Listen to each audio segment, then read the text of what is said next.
Welcome to the Queer Confidence Podcast, the podcast to help you become your most confident queer self.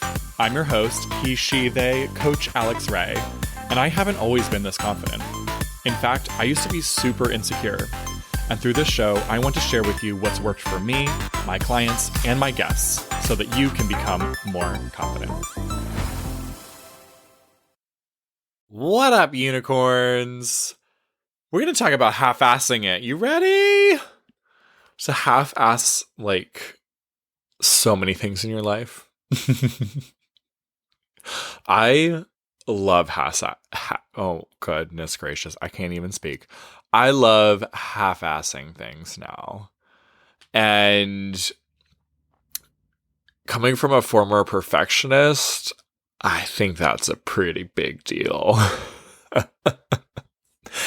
Truly, I love to half-ass things, and you're going to understand why today and why that's so important and why that truly is for coming from a place of confidence.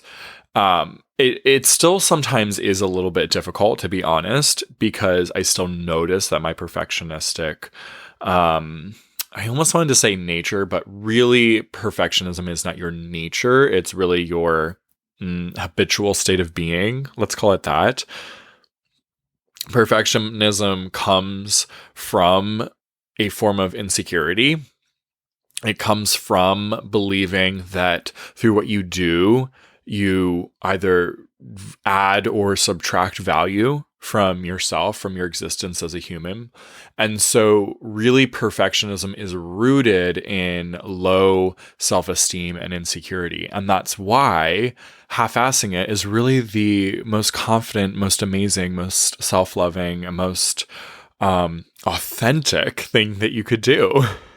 Did that surprise you? Did you think I was going to I don't know. I'm so curious. I wonder if by reading the title you were thinking, oh, he's going to talk about how I should stop half-assing it and how I should start being, doing better. Hell fucking no. You already have been telling yourself that stupid story for so long. We're done with that tired story. You do plenty. You do not need to work harder. You do not need to do more. You do not need to accomplish more. You do not need to put more effort in. No. My friend, you really, honestly, truthfully need to put less effort in. Here's the interesting thing when we are being perfectionistic about everything.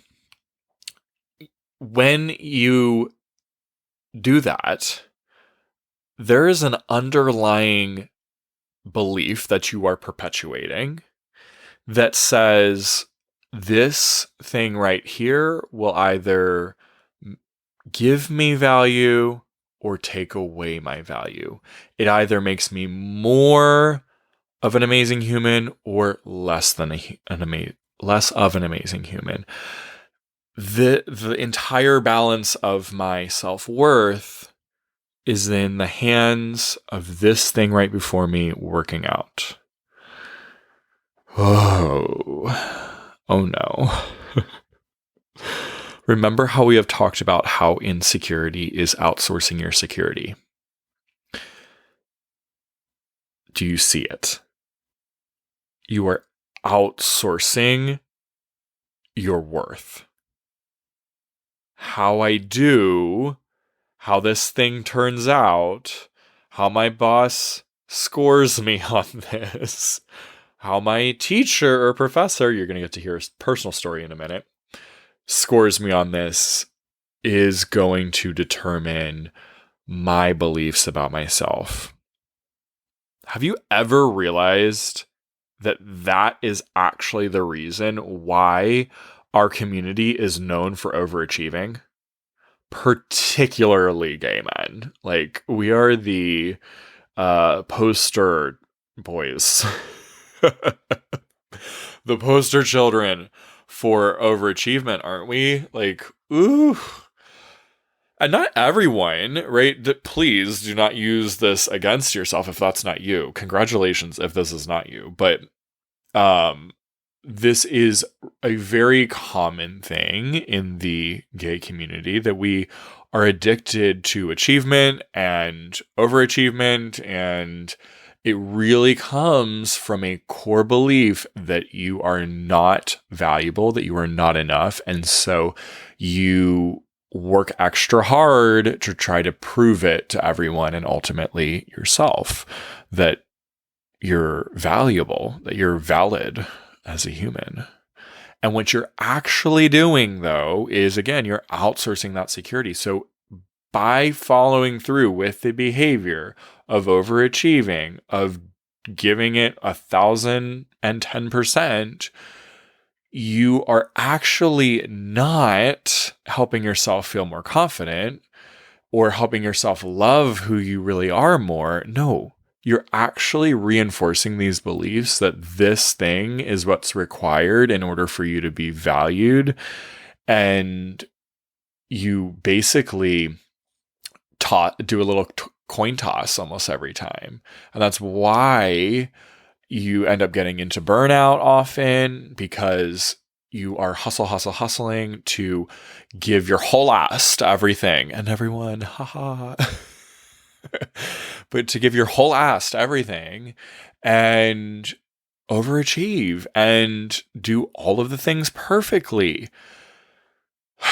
It's exhausting. It is seriously exhausting. And at no point do you ever actually feel like, oh, I've made it. I'm valued. I'm valuable. I'm good. I love me. I enjoy who I am. No. It's a constant hamster wheel.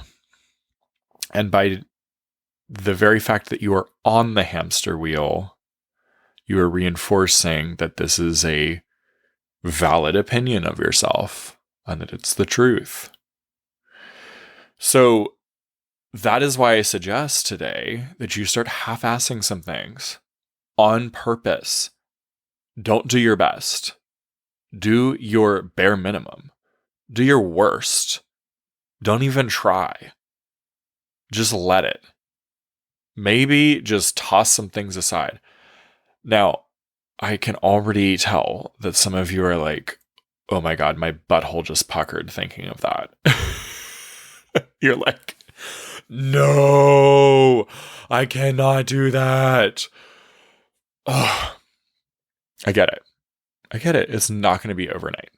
And it's totally okay. But I want to challenge you that you trying so hard and giving so much effort is not something that helps you feel more valuable or adds to your self-worth. It actually is literally reinforcing insecurity over and over and over and over again in you. So I want to tell you a story of something that I did recently. I am taking some college courses right now. One of them is a certification course for coaching. I'm loving just like gathering more tools. I feel like I'm just a constant student too. I love reading books. Well, I listen to audiobooks. Let's not kid anyone. I don't actually really like reading on paper. Sometimes I like short stories. So like The Alchemist, one of my favorite books in the entire world. And I loved reading that with my eyes on a Kindle. But audiobooks, a lot of audiobooks on self-help stuff. I love listening to podcasts on self-help stuff, coaching, life coaching, all this. And I love taking this course in coaching. It's really helping me just add to my toolkit. It's amazing. Fantastic. Funny story. Oh my God, this is a story within a story. At the beginning of the year, I went into the course with so much arrogance. Like, I already know all this stuff. I don't need this. And boy, was I wrong. I really benefited from the class, particularly getting direct feedback on my coaching and kind of coaching with a mentor saying, who could interject and say, hey, change how you ask this question. Or my intuition is telling me that you are a bit attached right now. Are you kind of like attached to the outcome here? How can you bring in some more non-attachment to like really show up just neutral and powerful for your client to let this be their transformation, not yours? I was like, oh my God, I didn't realize I had so much learning to do. This is so awesome. Okay, so back to the story at hand though. Loving that class. Okay, I'm taking another class that I really don't like. And it's a class in entrepreneurship that, in my opinion, really leans into all of the traditional stuff in business that I just do not like. It is not me. This is not how I do things. Y'all know I don't like rules. I don't like going by the rules. I love us, all of us humans, just breaking the rules, being our authentic selves, and only using the rules so far as they serve us. So it's really not a rule at that point. It's like advice, take it or leave it. So anyway, this class is just like kind of rubbing me the wrong way. And the professor's awesome. She's wonderful. I just don't love all the assignments and some of the book stuff. It's like driving me nuts. And I was noticing I just had this horrible attitude about it. I was like, I really don't love just, thinking about this and being in this feeling space of like, I don't want to fucking do anything. Stupid class, blah, blah, blah, blah, right? So I thought, okay, what can I take away here? What can I learn from this? And one of the things that came to mind was, oh, I can be really half-assing this, because as a former perfectionist, a recovering perfectionist, I could use some more practice at not overdoing it. I could just like do the bare minimum and let that be okay. And so I did this paper and spent about maybe half the time that I would usually spend on a paper, and did not worry about lots of the formalities of stuff. Like, all I did was like double checked that I had it in the right fonts and stuff, and then I used the template that she gave us. It was in APA format, and like, really, I didn't ever read through the paper beginning to end. I did a check, find and replace at the end to just get rid of any contractions, because those weren't supposed to be in it, and then was like, boop, sent it in, done. I accidentally aced it. An accidental ace. So that's what I wanted to share with you, that what I am seeing in actual personal practice, not just conceptually, and this is not the first time. I see it in other areas in how I post on Instagram. I used to overanalyze everything that I wrote and think 100 times over about it. And it would take me sometimes over an hour to write a post, because I put a lot of thought and effort and everything into the post to make sure it was, my best work.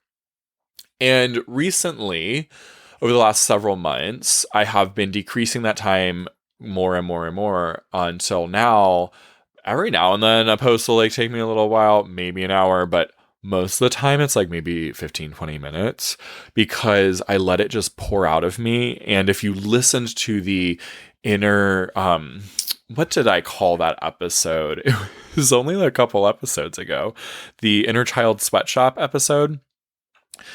If you listen to that, then you understand really conceptually how to take the pressure off your inner child. And this is sort of the result of doing that, or really a concept that goes hand in hand with it, is half-ass it. Just allow your inner child to put out whatever work they want to put without your adult brain getting involved and judging it and making it imperfect. Y'all, the content that I have written over the last couple months has been the most effective, most impactful, most response sparking, most loving, most just amazing content I have ever written. It has been super fun. I've enjoyed myself. Y'all have enjoyed it so much, I can tell. And I feel so free. I feel so empowered. I feel like I'm being myself. I feel so confident. I feel iconic. And what I mean by iconic is like truly the essence of me, not duplicable. Is that a word? Duplicatable? Like one of a kind. It's incredible. So this goes for if you're an entrepreneur like I am and writing content online, you need to start half-assing it. If you are a student like I am, you need to start half-assing it. If you are a writer, you need to start half-assing it. An artist, half-ass it. A human, half-ass it. An employee, half-ass it. How many times do you spend double the amount of time it actually needs to take making sure it's super perfect so you can get a thumbs up from your boss that lasts all of 2 seconds? You're doing it because you think that you need the validation, that you need to feel great about yourself in that moment. No, my friend, cut that shit out. That's why you need to work with me, so that your normal state of being is I'm valid, I enjoy myself, I enjoy being myself, I'm proud of myself, and I'm proud of my work. You are going to be so much more efficient in that state, and just think at the value you're going to output. When you are no longer being a perfectionist at everything, you could be outputting double because it takes half the amount of time or less.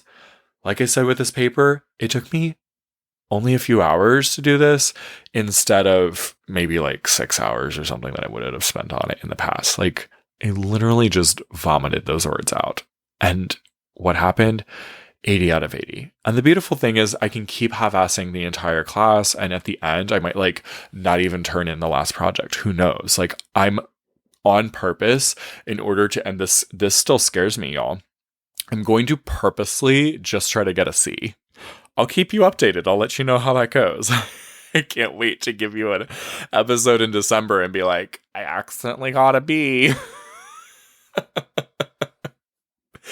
I really am. I'm pushing my boundaries of what's comfortable for me. Why? Because all I need to do is pass this class. So it would be really silly of me to be putting all this time and effort into perfecting this thing if it doesn't serve me in any way other than allowing me to have a stamp of approval that doesn't actually mean a fucking thing.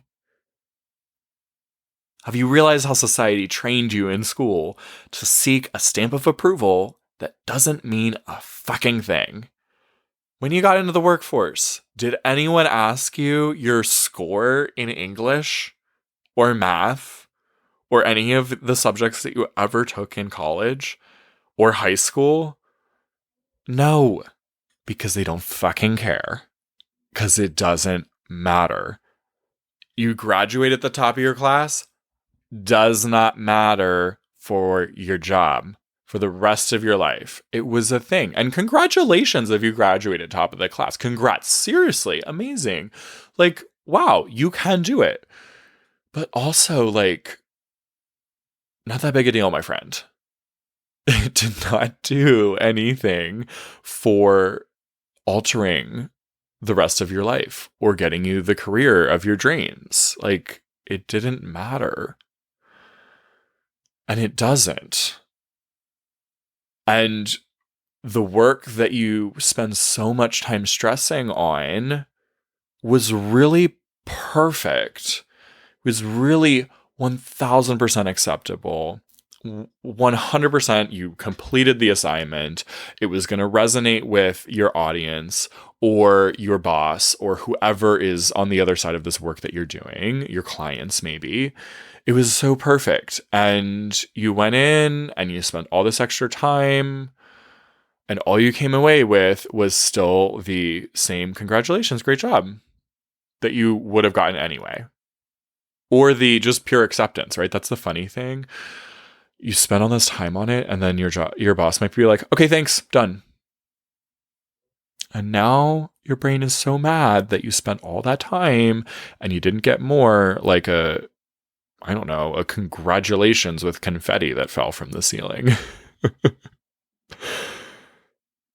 We take things so seriously and so big, and it is not helping your confidence. It is not helping your sense of self-worth. It is not helping your view of who you are and the world. It is actually hurting you. I want to give you one more example of how I like to half-ass things. So I said at the beginning, like, I do not like rules, you know that. And I like to take rules as tips and then use them my own way. So I learned a method of scheduling from Brooke Castillo, the Life Coach School, Monday Hour 1. Look it up if you're curious. And I teach a form of this to my clients. They get so much value out of it every time. And at first, when I started doing it, I was really strict with myself because that's what Brooke teaches, to like take your schedule and put all the things on your calendar that you need to do that week and then honor it. And if you need to go overtime, you don't. You quit when the task is over that you put on your calendar and you move on to the next thing. And that was useful and helpful to me for a time. But here's the thing. I am not here to worship my schedule. I created my fucking schedule. It is mine. Your schedule, your use of time, is yours. Your schedule serves you. So your schedule should honor you, not the other way around. Just my view. Brooke, call me.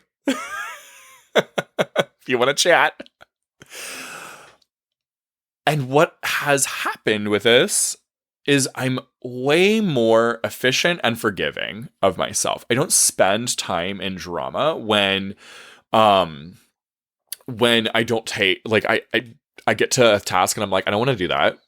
I don't want to do that right now. Like, myself on Monday had lots of lofty, amazing ideas for how this week would go, and life is happening, and I don't want to do it right now. And I'm very ADHD. That's great. That is a superpower, by the way. It is not something wrong with you. All neurodiversity, I truly believe, is a superpower, not something wrong with you. It's beautiful that you can think different than the majority, than the neurotypical way. Okay, so just my little soapbox. You're amazing. Keep being neurodiverse and use it as your superpower, not something to work around or get over. So, for me, my inspiration and stuff really comes in lots of spurts. If for a lot of online businesses, there's a lot of experts. I'm doing little quotes that you can't see. Little experts that say, "Oh, you need to batch your content and all that." Well, I can't stand that shit. My version of batching is like, I have a note section in my phone that's gigantic that I just like dump ideas into when I have them. And sometimes I just like write the post right there, or sometimes I just come back to it later and I'm like, I don't know what that meant. Every now and then I'll know what it means and I'll be able to write a post off of it. But like most of the time, really what I have to do is just write it in the moment. And that's totally fine.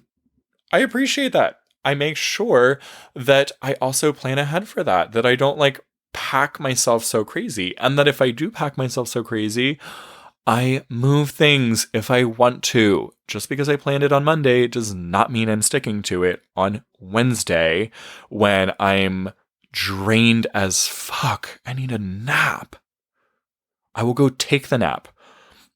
I even posted a couple, maybe like a week ago or something. When this comes out, it'll be long gone, like at least a month. And I think it was on my story, and I was just like, y'all, take naps. I took a nap. I had a list of things to do on my calendar, like chunks. It was basically like 2 hours of scheduled stuff. And I was like, I need a nap right now. That's what I need in this moment. I need a nap. I went and took a nap for like an hour and a half, maybe. I can't remember. It was a pretty long nap. I came back and it took me 20 minutes to do all this stuff. 15, 20 minutes. Because I half-assed it. That was the secret. I went and took the nap, and then I half-assed it. I didn't need 2 hours to do all this stuff. That was the perfectionistic Monday planning brain being like, oh, 2 hours to spend on all this stuff. No, I needed a 2-hour nap and 15 minutes to do the task. That was it. So I want you to feel free to use every tool in life, including the tools I give you on this podcast, including the tools I give you when we work together, including everything as like a suggestion that you can take and leave whatever part is going to serve you. Half-ass the rules. That's what I did with my schedule. I kind of half-ass it. I plan a lot of stuff, and then the week happens, and I let it just like, I can rearrange it. The thing I love about it is it lets me visually see on a calendar the thing, so I don't really overbook myself ever. It lets me visually plan it, but I also will move things out of the way, rearrange them whenever I need to. Again, it's helpful. I'm not doing it exactly the way that Brooke Castillo teaches it, where you honor it. No, what was really helpful for me was just being able to see it and then rearrange at my leisure. So take the tools, half-ass the tools. I made a post again maybe a couple months ago, I don't know. But basically, I love this concept. Don't trust your process. Don't trust the process. That's such an overused phrase. Don't trust the process. Trust yourself. Don't trust the process. Trust yourself. Show up for yourself. Have your back. Use the process for you. All processes were invented by someone else that figured it out through trial and error. How did I figure out the scheduling method that works amazing for me? I've tried a bunch of different things over the years. I've seen how Brooke taught it this, and then like mushed it all into a thing that worked for me. Use one tool, a variety of tools, and even the trial and error that you go through to figure it out for you. Don't trust the process. Trust yourself to create and adapt your own process. Processes were just created through someone else's trial and error. It's just a way of you saving yourself some time. It is not, or it's saving yourself some time and some effort, some failure. It is not the end all be all. All right. Half-ass some things this week, my friend. Give it your half-ass, not your whole ass. And I will see you on the next episode. Bye. If you enjoyed this episode, don't keep it to yourself. Share it with a friend so they too can become more confident. You can also help more people find the show by leaving a 5-star review wherever you listen. And if you want to become a more confident queer with support from yours truly, head to coachalexray.com or use the link down in the show notes. I'm looking forward to working with you.